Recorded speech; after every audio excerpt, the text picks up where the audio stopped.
You know, there are moments in life when everything seems ordinary. So ordinary that you don't even notice how quietly it's all falling apart. That was me. Just a regular guy. 37 years old. A decent job. A modest house in the suburbs. Married for 5 years to a woman I thought I knew. I remember the sound of her laughter. It used to be my favorite sound in the world. It's strange, isn't it? How love can become a fog. How routine can blind you to the signs. They say hindsight is 20/20, and I guess I was just another fool, too trusting to see what was right in front of me. We met at a friend's wedding. Her name was Tessa. She wasn't loud or flashy. She had this quiet charm, this way of leaning in just a little closer when you spoke, as if every word you said really mattered. She worked in marketing, sharp mind, quick wit. We hit it off fast. Within a year, we were married.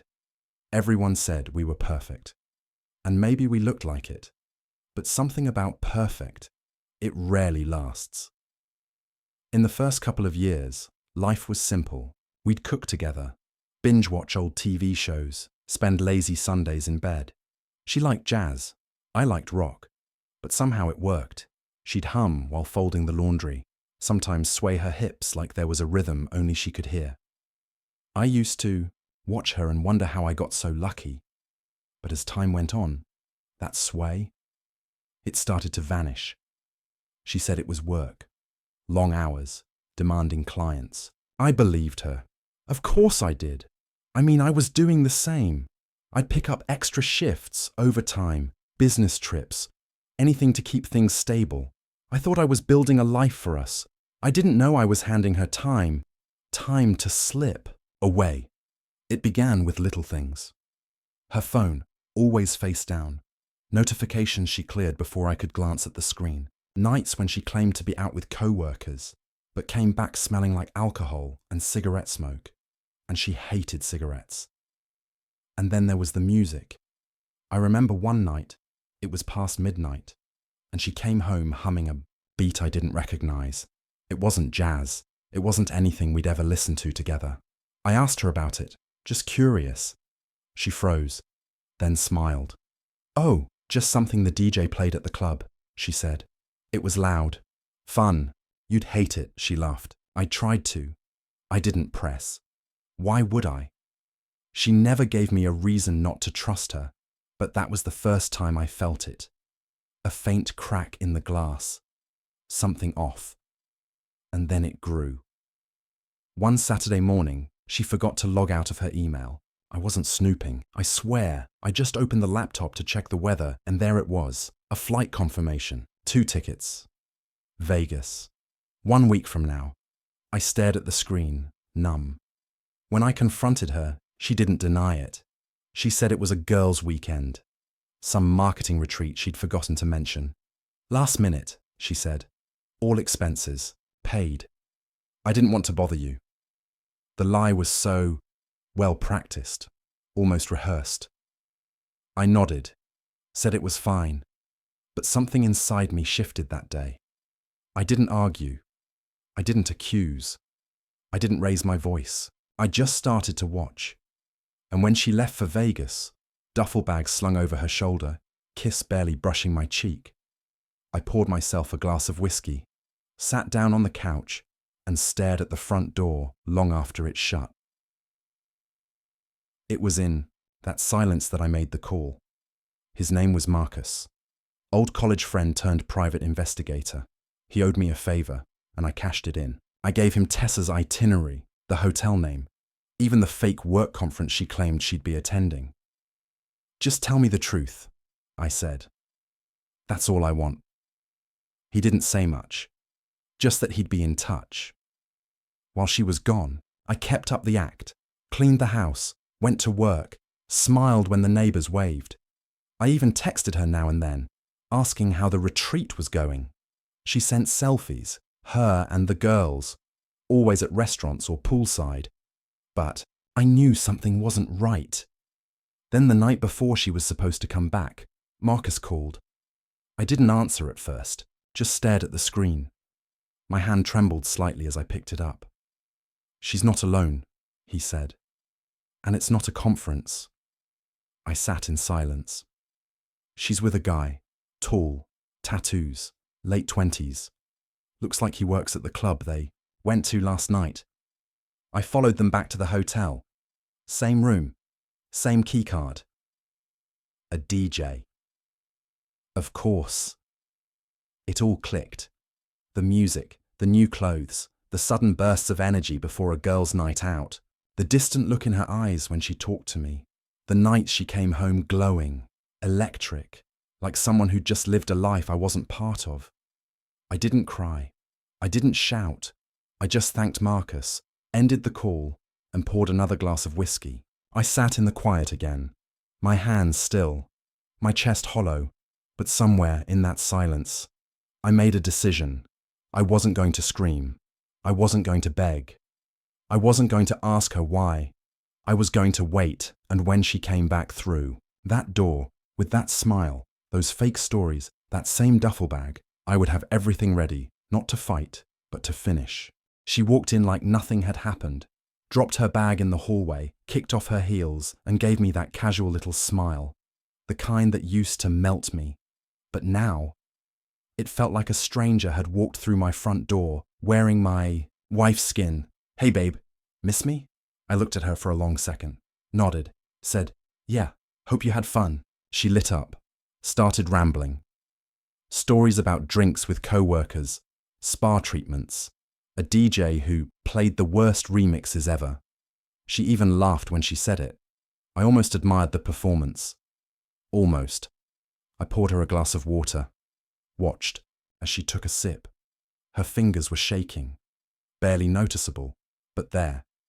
Was it guilt or fear? I didn't ask. I didn't say anything more than I needed to. I just listened, every lie rolling off her tongue like she practiced it in the mirror.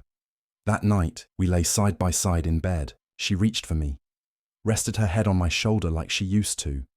I let her, my arms stiff, unmoving. I stared at the ceiling and counted my breaths. 1, 2, 3. She fell asleep fast, but I didn't close my eyes. I couldn't. Over. The next few days, I returned to routine. Woke up early, made coffee, went to work, came home, smiled when she spoke, nodded when she joked. I even complimented her new perfume, all while Marcus kept feeding me pieces of the puzzle. Turns out this wasn't her first time. The DJ. He was just the latest. There'd been others. One from her gym, another from a networking event. Nothing serious, she'd told them. Nothing long-term. Just escapes. Little fragments of a double life. But what broke me wasn't the cheating. It was how easy it had been for her, how lightly she carried the betrayal, like it meant nothing, like I meant nothing. Still, I said nothing. Then came the moment I didn't expect. She cried. It was a Thursday night, late. I'd just gotten back from work. She was sitting in the kitchen, a glass of wine in front of her, untouched. Her eyes were red, her hands clenched. When she saw me, she stood up fast, walked over, clutched my shirt like she might fall apart if she let go. "I'm sorry," she whispered. Her voice cracked. "I didn't move. I haven't been. The woman you married, I know that. And I don't deserve your forgiveness. I don't even know why I did it. It's like I was someone else." Silence. "I still love you," she said. "I do. I swear, I do. Please, don't leave me." That was the moment everything froze. The moment my chest tightened, not with love, but with rage. A quiet, suffocating kind of rage. The kind that doesn't roar. It coils. It waits. But I didn't lash out. I pulled her close. I let her cry on my shoulder. I whispered, "We'll figure this out." Because part of me wanted to believe she meant it. That she was broken, not cruel. That maybe there was something left to salvage. But the other part of me, the part that had read every message, seen every photo, listened. To every recorded call Marcus sent, knew better, and that part was already making plans. The days after that were strange. She became softer, more attentive, started cooking again. She left little notes in my briefcase like she used to. I'm proud of you. Thinking of you. Miss your smile. She even suggested therapy. I played along. I smiled. I nodded. I listened. But every time she looked away, my mind returned to that hotel room. That DJ's hands on her waist. Her laugh. Not with me, but with someone else. That's what betrayal does. It brands you. Every memory becomes a question. Every smile hides a shadow. Still, I waited. One night, she made my favorite dinner. Steak, garlic potatoes, asparagus with lemon zest, candlelight, jazz on the record player. She wore the same dress she wore on our 3rd anniversary. Blue silk, low back. She hadn't worn it in years. You remember this? She asked, twirling slightly. I nodded. You look beautiful. Her smile flickered. Just for a second, like she could sense something behind my eyes. We ate, talked, laughed even, but the whole time I was watching her, not for guilt, but for cracks. For that moment, the mask would slip again, and it did. Just after dessert, she went to the kitchen to pour more wine. Her phone buzzed on the table. Reflex. She reached for it too fast. I noticed. She knew I noticed. She froze. And in that silence, brief but loud, something broke again. I need to go for a walk, I said, grabbing my coat. She started to protest, but I was already at the door. I didn't walk. I drove. Straight to Marcus. He handed me the final piece of the puzzle. Photos, printouts, a USB stick, everything, every name, every meeting, every lie. You sure you want to see all of it? He asked. I nodded. He handed it over. You've got what you need. Now the question is, what are you going to do with it? I didn't answer, because I wasn't ready. Not yet. But soon. Because sometimes, silence is the sharpest blade of all. When I got back home that night, the house was quiet. Too quiet. Tessa was curled up on the couch, a blanket pulled over her legs, pretending to read. She looked up when she heard the door. Her eyes searched mine, for anger, maybe, for a sign that I knew. But I gave her nothing. Was it a good walk? She asked, voice light, careful. Yeah, I replied. Cleared my head. She smiled, almost relieved. I sat beside her. We watched something on Netflix. I don't even remember what it was. Some show about people lying to each other, surviving on secrets. Funny in a cruel sort of way. She fell asleep halfway through, her head resting gently on my shoulder. I didn't move. I just watched the screen. Not because I cared what was on it, but because my mind was elsewhere. I thought about Marcus's files. The USB stick in my coat pocket. The folder in the glove box. And I thought about who I used to be. Before all this, I was a man of routine. Steady. Predictable. The kind of guy who brought his wife flowers on Tuesdays, just because. Who turned down happy hours because he wanted to be home by dinner. Who never locked his phone, never snooped, never questioned the hand that held his. I wasn't weak. But I was. Soft. Tessa used to say that's what she loved most about me. You're safe, she'd say. You make me feel like the world can't touch me. I think now what she really meant was, I was easy to fool. But something had changed. The man sitting on that couch wasn't the same one she married. I still didn't raise my voice. Still didn't accuse. But I was building something. Quietly, carefully, layer by layer. Not revenge. Not yet. Just preparation. I started waking up earlier, going to the gym again, reading more, smiling less. She noticed. You're different lately, she said one morning over coffee. Is everything Okay? I shrugged. Just trying to take better care of myself. She smiled, nodded, but I could see it. A flicker of something behind her eyes. Doubt, and maybe fear. That's when I knew the power was starting to shift. Not because I had cornered her, but because I wasn't chasing anymore. Over the next 2 weeks, I made changes. Small ones. I called my lawyer, quietly updated my will, created a new bank account in my name only, moved half of my savings. Then I filed paperwork to transfer the house deed solely under my legal name. It had always been 90% mine anyway. And I started going out more, but never said where. Sometimes I'd come home with a bag of groceries, sometimes with nothing. She'd ask, and I'd say, just needed air. Other times, I'd say I met an old friend. That word, friend, always made her blink. Anyone I know? I'd smile. Not really. I wasn't cheating. That's not who I am. But I wanted her to wonder.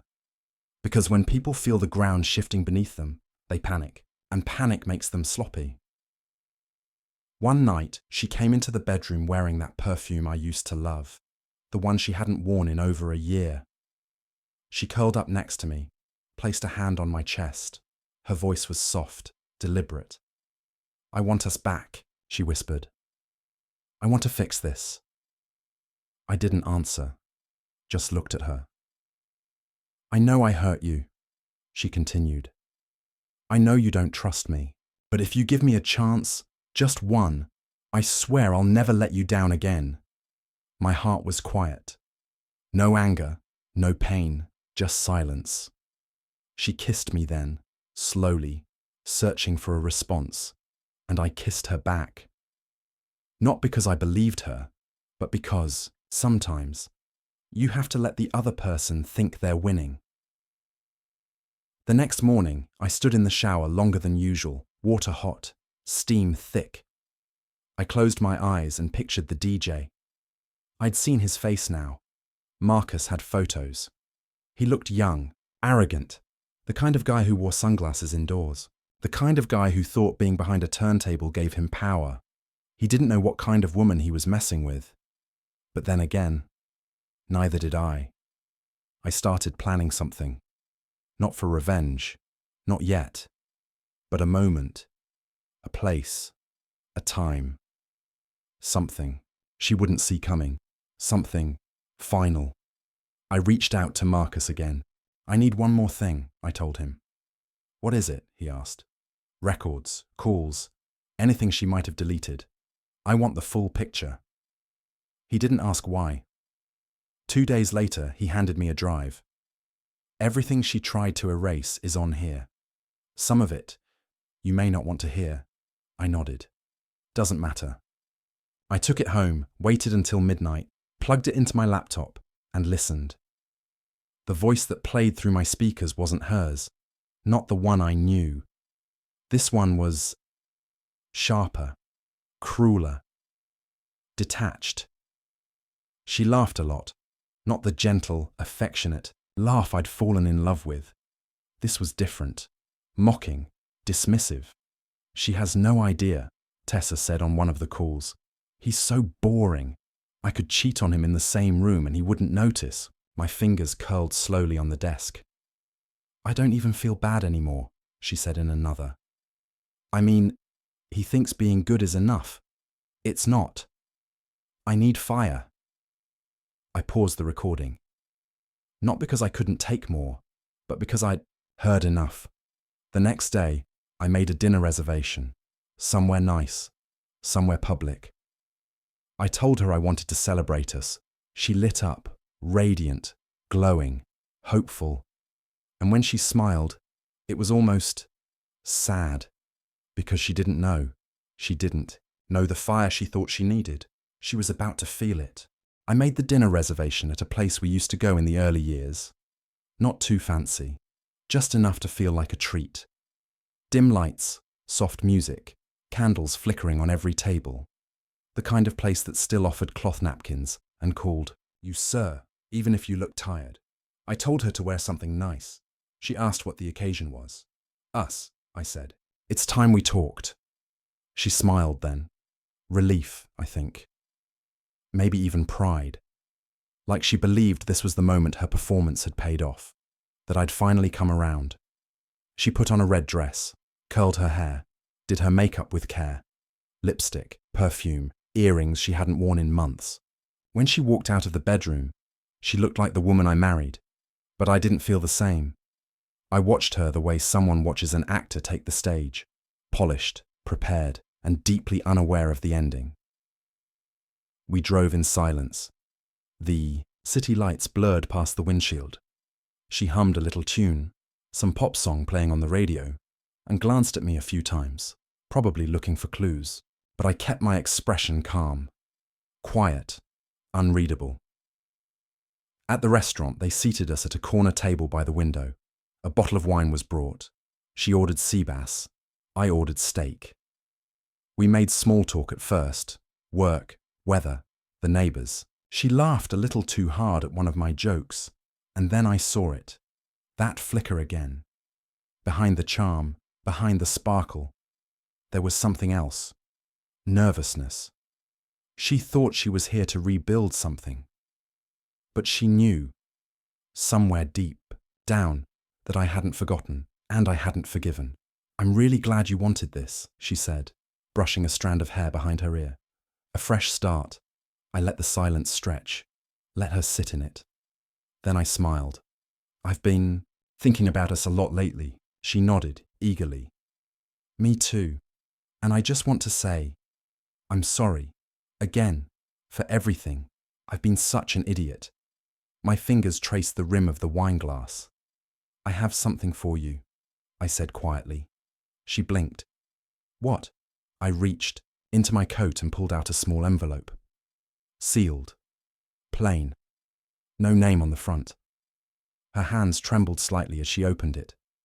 Inside, photos. 4 of them. Clear. Undeniable. Her. Him. The hotel. She didn't speak, didn't breathe, just stared. When she finally looked up, her face was pale. The charm drained from her eyes like water down a sink.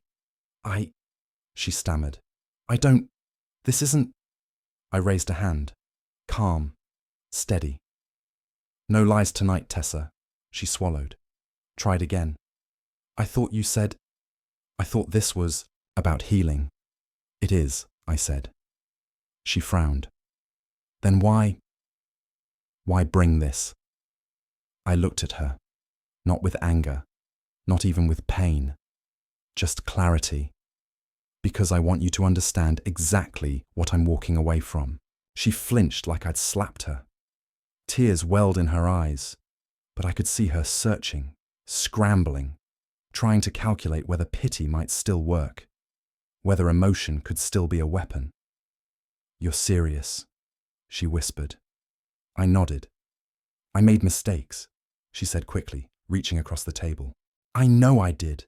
I was stupid. I was selfish. But it wasn't about you. I was just lost." "You weren't lost," I said. "You were reckless and cruel, and you thought I was too weak to notice." She pulled her hand back like it burned. "I never stopped loving you," she said. I tilted my head. "You loved me while calling me boring to someone you barely knew. You loved me while booking hotel rooms behind my back." Her lips parted. No words came. "Don't," I said quietly. "Don't make it worse by lying now." The waiter arrived with our meals. An awkward smile, a polite "Enjoy." He didn't notice the storm frozen between us. I didn't touch my food. Neither did she. I took another sip of wine, then leaned in. "I've spoken to a lawyer." Her eyes widened. "I've started the paperwork. The accounts, the house. I've protected what's mine." She blinked fast. "Wait, what do you mean the house?" "My name is the only one on the new deed. It's already been filed." "You can't do that." "I did." "You're throwing everything away?" I stared. At her. "You already did." She opened her mouth, closed it, then whispered, "I didn't think you'd actually go through with it." "I know," I said. You never thought I'd have the strength. She wiped her face, mascara smudged, hands shaking. I deserve that, she whispered. I deserve worse. I didn't disagree. But what happens now? She asked. What do I tell people? What do we do? You can tell them whatever you want, I said. Lie. Tell the truth. Spin it. Cry. I won't say a word. She looked at me like she didn't recognize the man sitting across from her anymore. And maybe she didn't.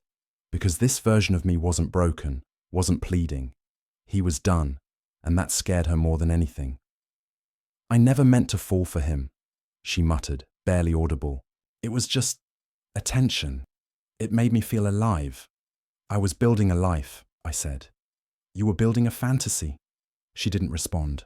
I stood up, dropped enough cash on the table to cover the meal, hers included. You can stay. With your sister tonight, I said. Your things are already packed. Her jaw dropped. I took the liberty of hiring a mover, discreet, professional. She looked like she wanted to scream, or beg, or disappear. I just adjusted my coat.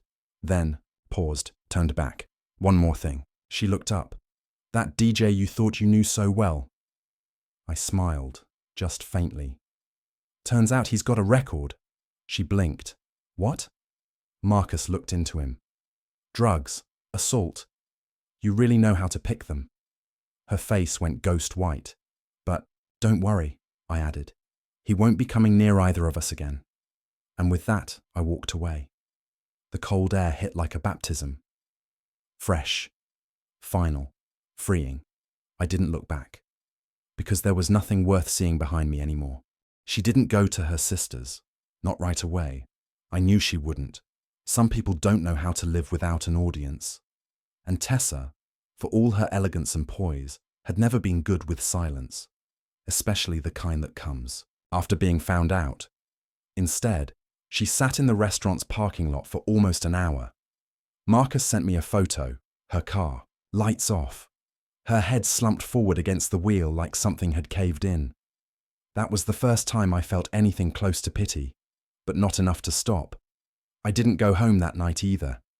I stayed at a friend's place. Alex, someone I trusted from way back. He didn't ask questions, just handed me a beer, clapped me on the back, and offered the guest room. Whatever she did, he said, you don't have to explain. You're here now. I lay awake for a long time. Not because I missed her, not because I was second-guessing, but because something deep inside me had shifted, and I was still adjusting to the weight of it. Forgiveness had been a part of me for so long, it felt foreign not to reach for it. But I didn't miss her. I missed the illusion, the version of her that never existed. She called the next morning. 7 times. I let it ring. She texted. A string of messages. Please, talk to me. Can we fix this? You said we could try again. Don't do this to us. There was no I'm sorry anymore. Just panic. She didn't know what scared her more. Losing the life she took for granted, or realizing she never had control of it in the first place. Later that day, I had the locks changed. Not to be petty, just to make things final, clean. I boxed up everything she left behind. Makeup, dresses, old letters, even the framed photos that used to sit on our nightstand. I didn't break them. I didn't burn anything. I just sealed them neatly and labeled the box. Tessa. I left it on the porch. When she came by that evening, I watched from the window. She didn't knock. She just stood there, staring at the box like it might explode in her hands. Then, slowly, she sat down beside it and started to cry. Not the quiet, graceful kind. The kind that comes from the gut. The kind that sounds like someone realizing they've set fire to their own home and can't put it out. 3 days passed before she reached out again. This time, different tone. She wasn't angry. She wasn't pleading. She was small, soft. Can I come inside? Just to talk. Nothing else. I agreed. But only on my terms. When she stepped into the house, she looked like she hadn't slept. No makeup. hair pulled back, eyes swollen. She took a deep breath. It's weird, being a guest in a place you used to live. It's not your place anymore, I said gently. She nodded, sat down on the edge of the couch. Same spot she cried on the first night I learned the truth. I messed everything up, she whispered. I know that. I didn't come to make excuses. I said nothing. She looked around the room like it might speak for her. When we first got married, she said slowly, I used to feel like no matter what happened in the world, I could come home and it would all make sense. You were my anchor. You were good. I stayed quiet. I think I hated that, she confessed. Not you, just the way I could never measure up to that kind of steadiness. I tilted my head. So you burned it down? Tears ran down her cheeks. I don't know. Maybe. Maybe I wanted to feel in control of something, to prove I still had power. You did, I said. You had the power to ruin the one person who never stopped showing up for you. She winced. I see that now. There it was again, her voice breaking. I didn't raise mine. You know what hurts the most? I asked, folding my hands. It's not the betrayal. It's how easy it was for you. Like all the years meant nothing. Like I was just a placeholder between adventures. That's not true, she whispered. It doesn't matter, I said, because that's what it felt like. She took a shaky breath. I don't expect you to forgive me.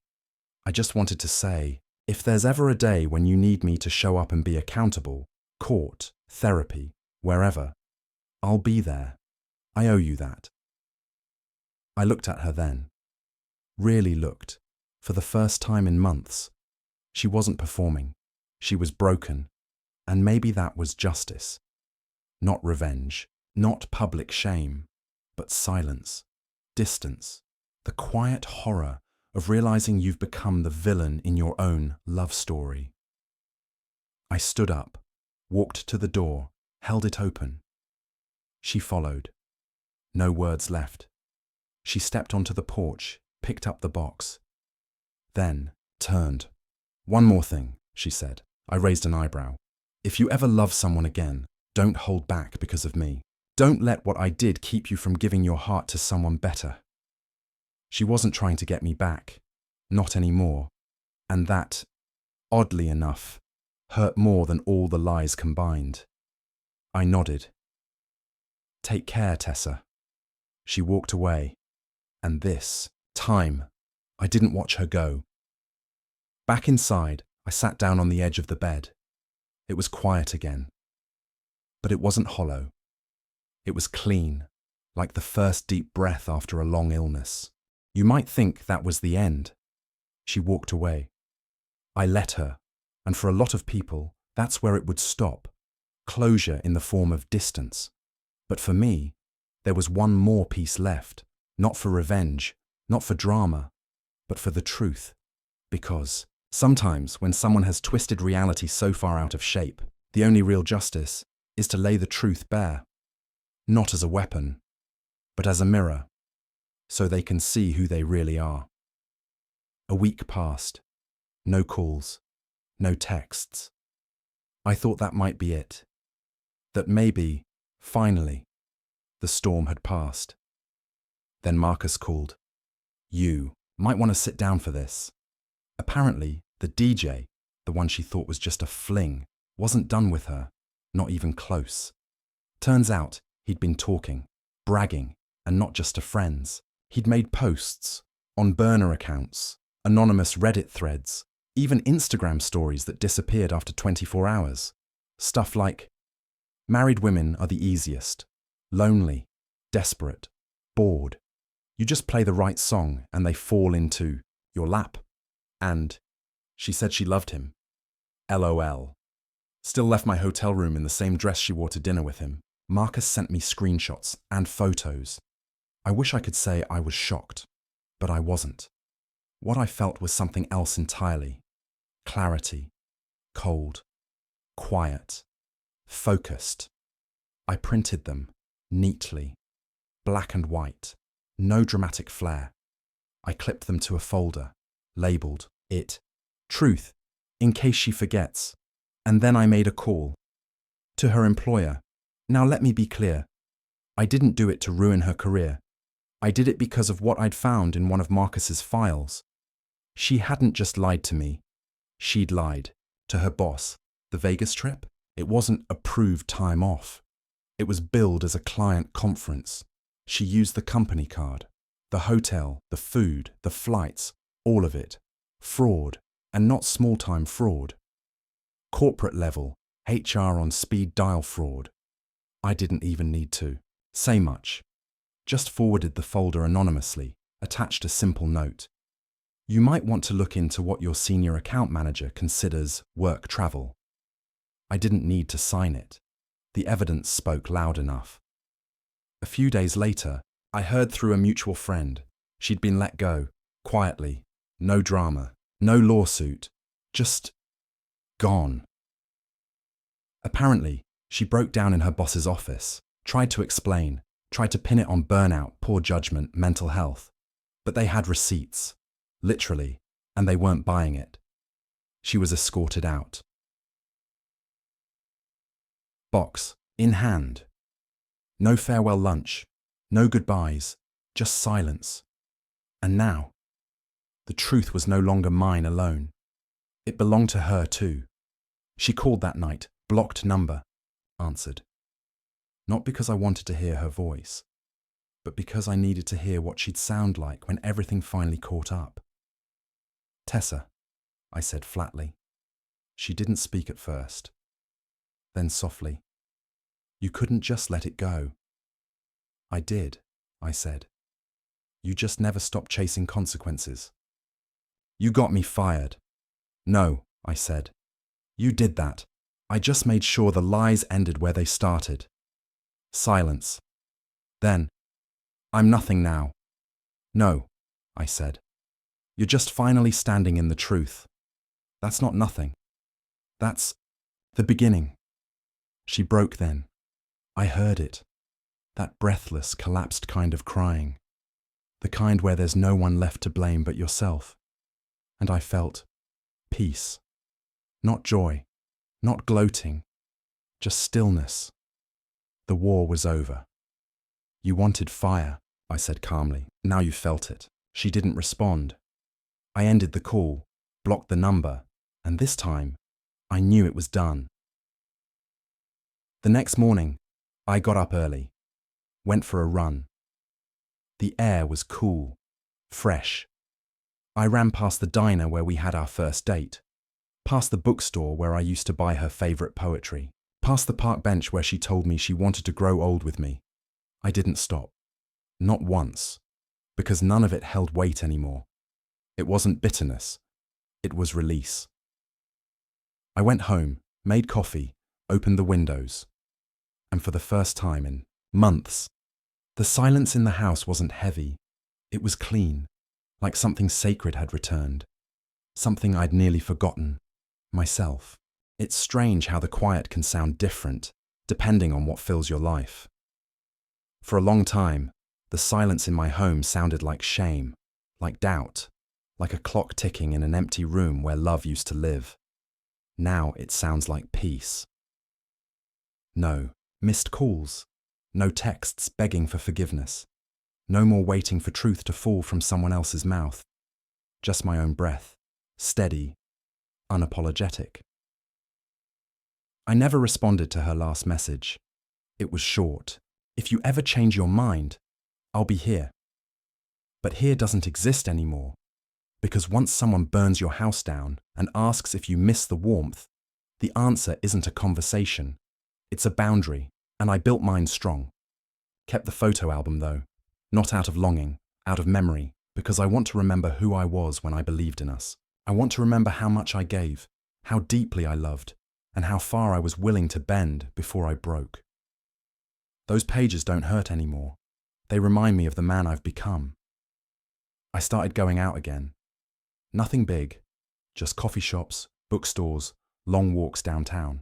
I started journaling, reading again, picking up old habits I'd forgotten under the weight of trying to fix something that was never mine to fix.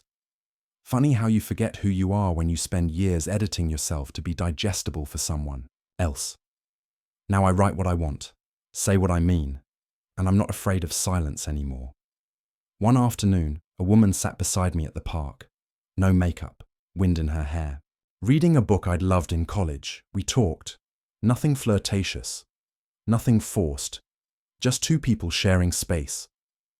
I told her I liked her dog. She laughed, said he wasn't actually hers. She was just dog-sitting for a friend. And I realized something. The world hadn't ended. It had simply restarted without her. I still think about Tessa sometimes. Not with anger, with understanding. She was a storm I tried to build a home inside of. She needed chaos to feel alive, and I needed peace to feel whole. It was never going to work, but I'm not bitter about it, because even the wrong love can teach you what the right love should never require. I never made a big social media post, never aired it out to friends in detail. When people asked why we split, I just said, sometimes people grow in different directions. That was enough. I didn't need validation, just freedom. A few weeks ago, I ran into one of her old co-workers at a grocery store. We exchanged polite smiles. Then, unprompted, she said, "She really lost a good one." I nodded, thanked her.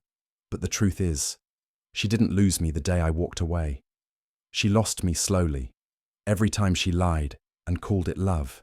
Every time she looked me in the eyes and chose excitement over loyalty.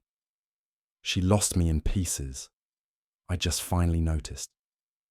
Now, I sleep better. I dream better. I no longer brace myself when I hear a phone buzz or when a woman smiles too easily. I'm not waiting for betrayal anymore because I've rebuilt something stronger inside me and I know what I deserve. If you're listening to this, maybe you're where I was. Maybe you're pouring from a cup that never gets refilled. Maybe you're making excuses for someone who keeps showing you who they are. Let me say this. You're not crazy. You're not weak. And you're not unworthy just because someone else failed to love you with the same depth. Sometimes the most powerful thing you can do is not scream, not fight, not prove. Just leave with your dignity intact and your future still yours. Tessa once said I was too good, that I made her feel small by comparison. But the truth is, good people don't make others feel small. They just reflect the parts the other person doesn't want to see. And if that scares them, let them go. Because someone, somewhere, will look at your steadiness, your quiet loyalty, your kindness, and call it home, not a cage. So no, this story doesn't end with a new romance, or a grand twist, or a dramatic return. It ends with me. Alone, yes, but not lonely. And definitely not broken. Because when you stop chasing the people who walked away, you make room for the version of you that never needed them in the first place. I'm not the man who poured whiskey at midnight while his wife slept off someone else's cologne. I'm the man who stood in that silence, unflinching, and came out stronger. And if you've made it to the end of this story, maybe you're that man too, or woman, or friend, or heart that's healing quietly behind a tired smile. Just know this, the ending you're afraid of might be the beginning you've been waiting for.